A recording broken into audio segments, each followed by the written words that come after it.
Surprising facts about working at Google. Number 5. The employee review process is complex. Google has an unpredictable audit strategy. Everybody rates every other person. Directors rate their representatives, who thus rate their supervisors, different workers, and themselves. Google calls this the 360-degree feedback.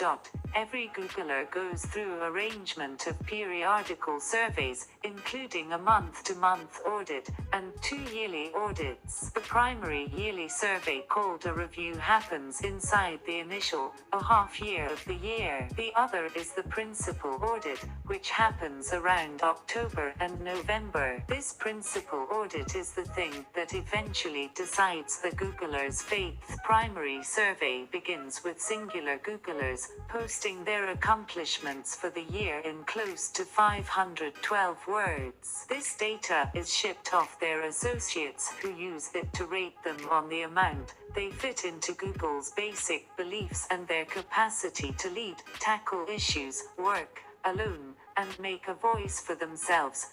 Every Googler perceives how their partners rate them, yet can't see the rater's name, so they don't have a clue who said what. That data is restrictive to their chiefs. The administrator utilizes these evaluations to propose the last rate for the Googler. A few chiefs later meet to align the evaluations of all their employees. By adjustment, we mean they purposeful on whether the Googler got a reasonable rating from their administrator. The appraisals could be expanded or diminished relying upon the choice came to. These supervisors later hold 2 additional gatherings to conclude whether to advance their workers, increment their pay rates, or give them some other feedback. Number 4. You may live in your car. The San Francisco Bay Zone, which contains Silicon Valley, and is home to a few tech organizations, including Google, is as of now encountering a lodging emergency. Lease is high to the point that some generously compensated laborers, including Google's generously compensated programming designers, can't manage the cost of essential housing. This part may sound unexpected, however. These equivalent engineers began the lodging emergency quite a while prior, when they began paying lavish rents for overrated homes to make sure they could be nearer to their work environments. Rents are currently high to such an extent that most of Silicon Valley laborers live in less expensive lodging far away. The drawback to this is that they wind up going through hours in rush hour gridlock. The individuals who would prefer not to invest energy in rush hour gridlock live in transports and trucks left near their workplaces. Nonetheless, these representatives regularly decline to discuss the lodging emergency, regarding worries that it could get them in a difficult situation with their bosses. Number 3. You need a promo packet to be promoted. Advancements are to some degree simple at Google until you achieve a mid-level arrangement where your immediate director can't advance you any longer. Any advancement you get after this will be at the carefulness of a group of higher-ups who arrive at their choice exclusively on the substance of your promotion packet. Your promotion bundle is a rundown of your accomplishments at Google alongside each certain survey you got during yearly audits and arrangement of articles clarifying why you merit an advancement. You order this data and send it to those higher-ups through your manager.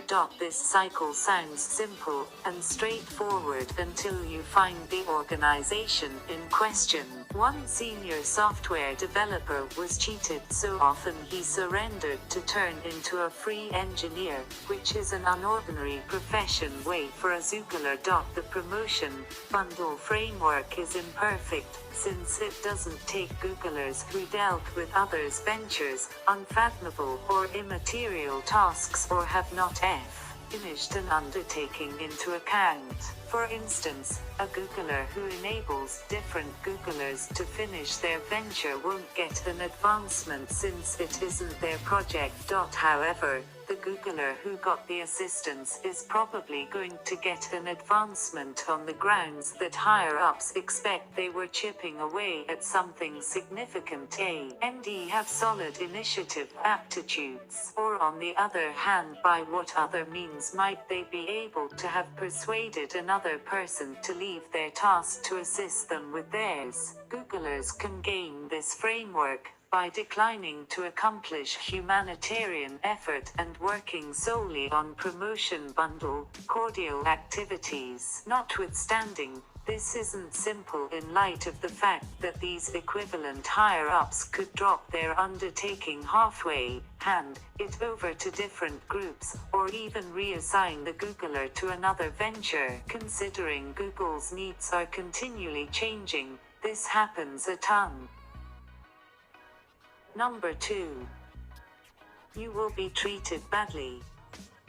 Google is acclaimed for its perfectly planned workplaces, free suppers and significant compensations. Nonetheless, when you look underneath all the agony and style, you will acknowledge everything isn't all fancy odds and ends, particularly when you are a contractor. As of March 2019, Google had 102,000 representatives and 121,000 temporary workers on its finance. That shows temporary workers make up over a portion of Google's labor force. In any case, Google doesn't consider or deal with temporary workers like representatives, despite the fact that they accomplish a similar work a lot out of similar workplaces as full-time employees. Contractors get lower compensations and advantages than full representatives. They stay at work longer than required without pay and can't go to organization gatherings, parties and go after inside positions. In addition, they can't call themselves Googlers despite the fact that they work under Google directors and can be terminated all of a sudden or a substantial explanation. Number 1. You cannot form or join a union because Google does not want you to. Googlers and temporary workers can't battle a large number of Google's disputable arrangements since Google doesn't permit them to unionize. Google doesn't straightforwardly prevent them from shaping or joining associations. However, it utilizes numerous roundabout strategies to suppress their endeavors to unionize. One of those strategies includes the utilization of against association experts to haggle among low and mid-positioning Googlers and temporary workers on one side and upper-positioning Googlers on the other. These experts likewise encourage upper administration on the most proficient method to react to worker and contractual worker grievances. Rye Consultants is one of those organizations. It is popular for its enemy of association exercises and transparently boasts about helping companies pulverize representative endeavors to unionize. Google rejects that Rye has any impact over its inner strategies.